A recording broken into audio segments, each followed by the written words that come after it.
நீங்க ஒரு क्वेश्चन பார்ப்போம் கோடிங் அண்ட் டிகோடிங். இங்க பாருங்க இன் சர்டன் கோட் லாங்குவேஜ் ஃப்ரைட் வந்து இப்படி எழுதிருக்காங்க, பிளான்ட் வந்து இப்படி எழுதிருக்காங்க, ஷோனுக்கு வந்து என்ன கோட்ல எழுதுறன்னு கேக்குறாங்க.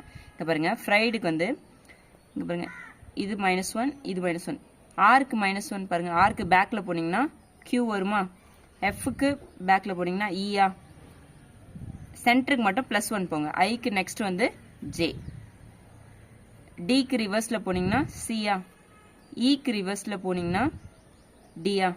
இங்க பாருங்க அவங்க கொடுத்திருக்க கோட் வந்துருச்சு, சேம் தான் இதுவும், இங்க -1 இங்கேயும் -1. Lக்கு ரிவர்ஸ்ல போனீங்கன்னா K, Pக்கு ரிவர்ஸ்ல போனீங்கன்னா O, Aக்கு மட்டும் பிளஸ்ல போகணும், +1 போங்க B. ஸோ Tக்கு ரிவர்ஸ்ல போனீங்கன்னா வந்து S, Nக்கு ரிவர்ஸ்ல போனீங்கன்னா வந்து M.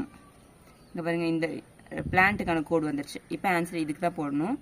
Hக்கு ரிவர்ஸ்ல போனீங்கன்னா J, G, Sக்கு ரிவர்ஸ்ல போனீங்கன்னா ஆரா, அப்புறம் ஓக்கு மட்டும் பிளஸ் நெக்ஸ்ட் ஒன் பாருங்க, ஓக்கு நெக்ஸ்ட் ஒன் வந்து P, Nக்கு ரிவர்ஸ்ல போனீங்கன்னா M, Wக்கு ரிவர்ஸ்ல போனீங்கன்னா V. ஆப்ஷன் C தான் ஆன்சர்.